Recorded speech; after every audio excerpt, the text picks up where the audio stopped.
Chapter 11.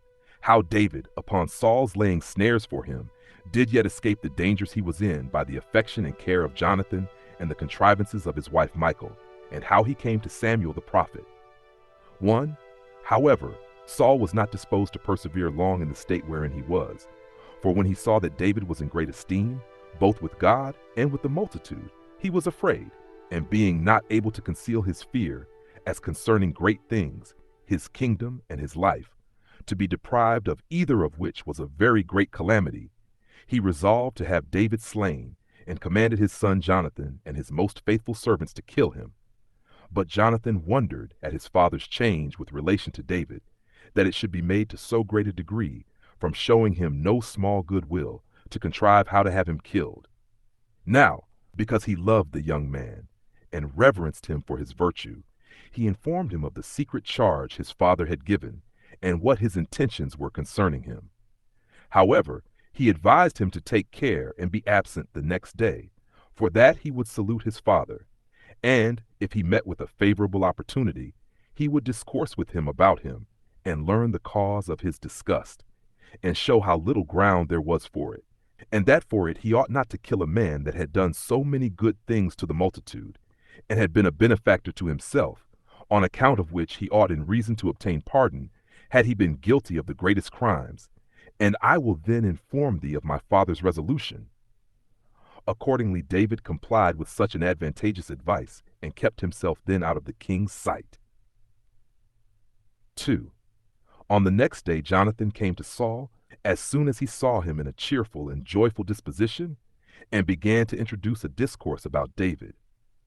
What unjust action, O father, either little or great, hast thou found so exceptionable in David, as to induce thee to order us to slay a man, who hath been of great advantage to thy own preservation, and of still greater to the punishment of the Philistines, a man who hath delivered the people of the Hebrews from reproach and derision, which they underwent for 40 days together, when he alone had courage enough to sustain the challenge of the adversary, and after that brought as many heads of our enemies as he was appointed to bring, and had as a reward for the same my sister in marriage, insomuch that his death would be very sorrowful to us, not only on account of his virtue, but on account of the nearness of our relation.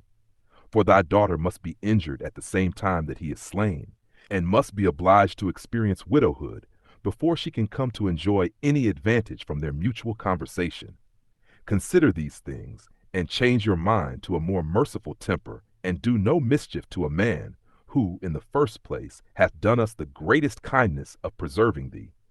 For when an evil spirit and demons had seized upon thee, he cast them out, and procured rest to thy soul from their incursions, and, in the second place, hath avenged us of our enemies, for it is a base thing to forget such benefits. So Saul was pacified with these words, and sware to his son that he would do David no harm, for a righteous discourse proved too hard for the king's anger and fear. So Jonathan sent for David, and brought him good news from his father, that he was to be preserved. He also brought him to his father, and David continued with the king as formerly. 3. About this time it was that, upon the Philistines making a new expedition against the Hebrews, Saul sent David with an army to fight with them, and joining battle with them, he slew many of them, and after his victory he returned to the king.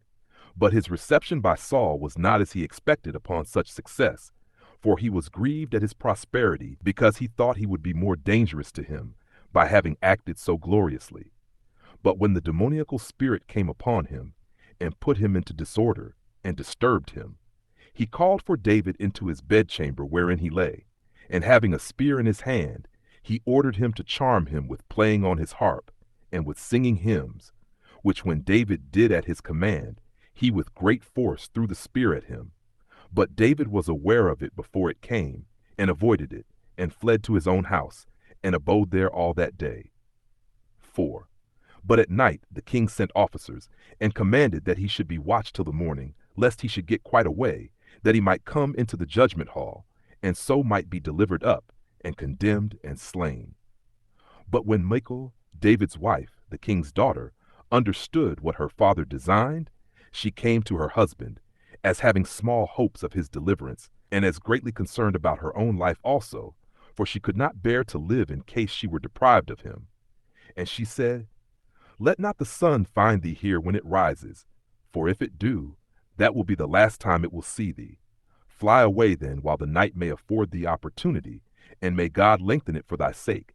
For know this, that if my father find thee, thou art a dead man." So she let him down by a cord out of the window, and saved him. And after she had done so, she fitted up a bed for him as if he were sick, and put under the bedclothes a goat's liver. 18. And when her father, as soon as it was day, sent to seize David, she said to those that were there, that he had not been well that night, and showed them the bed covered, and made them believe, by the leaping of the liver, which caused the bedclothes to move also, that David breathed like one that was asthmatic. So when those that were sent told Saul that David had not been well in the night, he ordered him to be brought in that condition, for he intended to kill him. Now when they came and uncovered the bed, and found out the woman's contrivance, they told it to the king. And when her father complained of her that she had saved his enemy, and had put a trick upon himself, she invented this plausible defense for herself, and said that when he had threatened to kill her, she lent him her assistance for his preservation, out of fear, for which her assistance she ought to be forgiven, because it was not done of her own free choice, but out of necessity. "For," said she, "I do not suppose that thou wast so zealous to kill thy enemy, as thou wast that I should be saved." Accordingly Saul forgave the damsel. But David, when he had escaped this danger, came to the prophet Samuel to Ramah, and told him what snares the king had laid for him, and how he was very near to death by Saul's throwing a spear at him, although he had been no way guilty with relation to him. Nor had he been cowardly in his battles with his enemies, but had succeeded well in them all by God's assistance, which thing was indeed the cause of Saul's hatred to David. 5. When the prophet was made acquainted with the unjust proceedings of the king, he left the city Ramah, and took David with him, to a certain place called Naioth, and there he abode with him. But when it was told Saul that David was with the prophet, he sent soldiers to him, and ordered them to take him, and bring him to him. And when they came to Samuel, and found there a congregation of prophets, they became partakers of the divine spirit, and began to prophesy. Which when Saul heard of, he sent others to David, who prophesying in like manner as did the first, he again sent others. Which third sort prophesying also, at last he was angry, and went thither in great haste himself.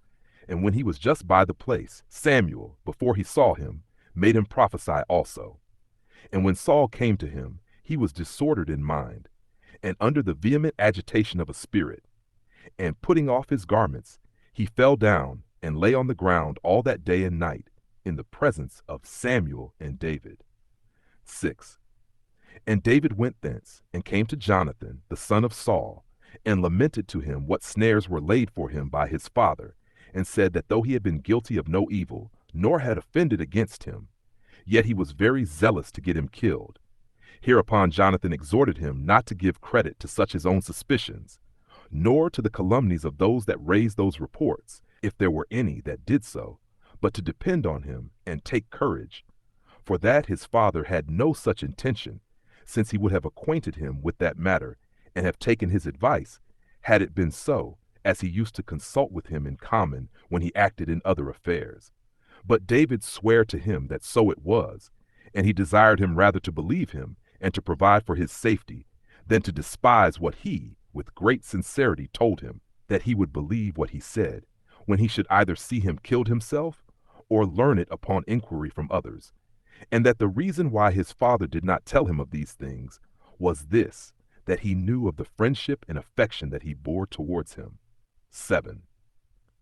Hereupon, when Jonathan found that this intention of Saul was so well attested, he asked him what he would have him do for him.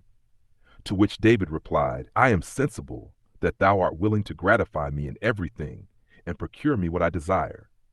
Now tomorrow is the new moon, and I was accustomed to sit down then with the king at supper. Now, if it seem good to thee, I will go out of the city, and conceal myself privately there.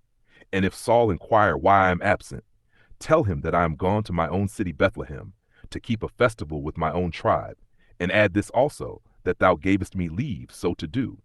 And if he say, as is usually said in the case of friends that are gone abroad, it is well that he went, then assure thyself that no latent mischief or enmity may be feared at his hand. But if he answer otherwise, that will be a sure sign that he hath some designs against me. Accordingly thou shalt inform me of thy father's inclinations, and that out of pity to my case, and out of thy friendship for me, as instances of which friendship thou hast vouchsafed to accept of the assurances of my love to thee, and to give the like assurances to me, that is, those of a master to his servant. But if thou discoverest any wickedness in me, do thou prevent thy father, and kill me thyself. 8. But Jonathan heard these last words with indignation, and promised to do what he desired of him, and to inform him if his father's answers implied anything of a melancholy nature, and any enmity against him, and that he might the more firmly depend upon him, he took him out into the open field, into the pure air, and sware that he would neglect nothing that might tend to the preservation of David.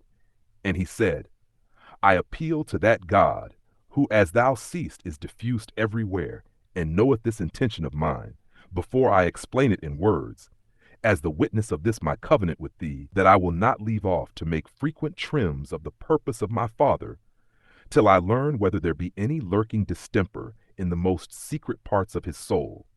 And when I have learnt it, I will not conceal it from thee, but will discover it to thee, whether he be gently or peevishly disposed. For this God himself knows, that I pray he may always be with thee. For he is with thee now, and will not forsake thee, and will make thee superior to thine enemies, whether my father be one of them, or whether I myself be such. Do thou only remember what we now do, and if it fall out that I die, preserve my children alive, and requite what kindness thou hast now received to them. When he had thus sworn, he dismissed David, bidding him go to a certain place of that plain wherein he used to perform his exercises, for that, as soon as he knew the mind of his father, he would come thither to him, with one servant only. And if, says he, I shoot 3 darts at the mark, and then bid my servant to carry these 3 darts away, for they are before him, know thou that there is no mischief to be feared from my father. But if thou hearest me say the contrary, expect the contrary from the king. However, thou shalt gain security by my means, and shalt by no means suffer any harm. But see thou dost not forget what I have desired of thee in the time of thy prosperity, and be serviceable to my children. Now David, when he had received these assurances from Jonathan, went his way to the place appointed. 9. But on the next day, which was the new moon, the king, when he had purified himself, as the custom was, came to supper. And when there sat by him his son Jonathan on his right hand, and Abner, the captain of his host, on the other hand, he saw David's seat was empty, but said nothing, supposing that he had not purified himself, since he had accompanied with his wife, and so could not be present. But when he saw that he was not there, the 2nd day of the month neither, he inquired of his son Jonathan why the son of Jesse did not come to the supper and the feast, neither the day before, nor that day. So Jonathan said he was gone, according to the agreement between them, to his own city, where his tribe kept a festival, and that by his permission, that he also invited him to come to their sacrifice. And, says Jonathan, if thou wilt give me leave, I will go thither, for thou knowest the good will that I bear him.